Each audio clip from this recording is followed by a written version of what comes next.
ಆತ್ಮೀಯ H16 news ಅರ್ಥಾತ್ ಹೇ ಸಿದ್ದರಾಮಗೆ ಸ್ವಾಗತ. ನಾನು ನಿಮ್ಮ ಎಮ್ಮ ಅಥವಾ ಮಲ್ಲಪ್ಪ ಜೋತವ್ರು. ಆದ್ಮೇಲೆ ಜಗತ್ತು ಇವತ್ತಿನ ಇಡೀ ವಿಶ್ವ ಭಾರತದ ಕಡೆ ನೋಡ್ತಾ ಇದೆ.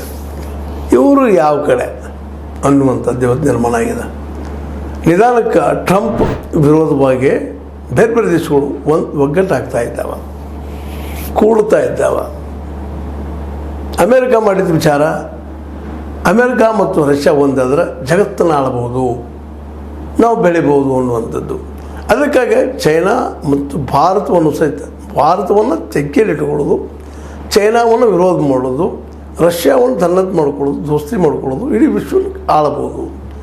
ಯುರೋಪಿಯನ್ ಖಂಡನ ಸಹಿತ ಆಳಬಹುದು, ಯುರೋಪಿಯನ್ಗಳನ್ನು ಆಳಬಹುದು, ಇನ್ನೂರು ದೇಶಗಳನ್ನ ಆಳಬಹುದು ಅನ್ನೂ ಎಲ್ಲ ಲೆಕ್ಕಾಚಾರ ಹಾಕ್ಕೊಂಡು ಒಂದು ಟ್ರೇಡ್ ವಾರ್, ವ್ಯಾಪಾರದ ಯುದ್ಧ ಒಂದು ನೀಲಕ್ಷಣ ಹೆಣ್ಕೊಂಡಿದ್ದರು. ಆಲ್ರೆಡಿ ಹೆಣೆದುಕೊಂಡಿದ್ದರು.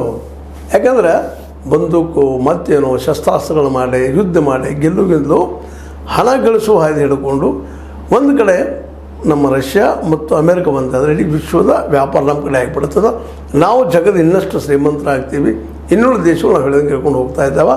ಹಣದ ಮೂಲಕ ಇಡೀ ವಿಶ್ವನ ಆಳಬಹುದು, ಡಾಲರ್ ಮೂಲಕ ಇಡೀ ವಿಶ್ವನ ಆಳಬಹುದು ಅಂತೇಳಿ ಒಂದು ಹೊಸ ಏನಪ್ಪ ಅಂದ್ರೆ ಒಂದು ವಿಚಾರವನ್ನು ಈ ಜಗದ ಮುಂದೆ ಬಿಟ್ಟಿದ್ದಾರೆ ನಮ್ಮ ಟ್ರಂಪ್.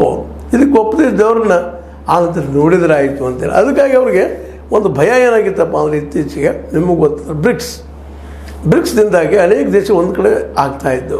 ಅದರಲ್ಲೂ ಮೂಲ 5 ದೇಶಗಳು ಇದ್ದಿದ್ದು, ಇವತ್ತು 10-15 ದೇಶಗಳು ಆಗ್ತಾಯಿದ್ದಾವೆ. ಇದನ್ನು ಮುರಿಬೇಕಾಗಿತ್ತು ಅವ್ರಿಗೆ. ಯಾಕೆಂತಂದ್ರೆ ಇದು ಬೆಳೆದ್ರೆ ಅವ್ರಿಗೆ ಅಪಾಯ ಅನ್ನುವಂಥದ್ದು ಅಮೇರಿಕೆಯ ಈ ಟ್ರಂಪ್ ಅವ್ರಿಗೆ ಅನಿಸುತ್ತೆ. ಯಾಕಂದ್ರೆ ಅದರಲ್ಲಿ ರಷ್ಯಾ ಅದ, ಸೌತ್ ಆಫ್ರಿಕಾ ಅದ, ಚೈನಾ ಅದ, ಮುಂದೆ ಇಂಡಿಯಾ ಅದ, ಇವೆಲ್ಲ ಬಲಿಷ್ಠ ಇವತ್ತಿನ ದೇಶಗಳೆಲ್ಲ ಇದ್ದಾವೆ. ಇರಾನ್, ಇರಾಕ್ ಇತ್ತೀಚೆಗೆ ಬರ್ತಾ ಇದ್ದಾವೆ, ಅವ್ರು ಸೇರ್ತಾ ಇದ್ದಾರೆ. ಇವೆಲ್ಲ ಒಂದು ಕಡೆ ಸೇರಿದರೆ ಆಟೋಮೆಟಿಕ್ಕಾಗಿ ವ್ಯಾಪಾರದ ಕೇಂದ್ರ ಇದು ಆಗ್ತದೆ ಅನ್ನುವಂಥ ಕಾರಣಕ್ಕಾಗಿ ಇದನ್ನು ಹೊಡಿಬೇಕು ಅನ್ನೋಂಥ ದೃಷ್ಟಿಕೊಂಡು ಟ್ರಂಪ್ ಅವರೇನು ಒಂದು ಪ್ರಯತ್ನ ಮಾಡಿದರು. ಆದರೆ ಅವರು ಅಂದುಕೊಂಡಿದ್ದ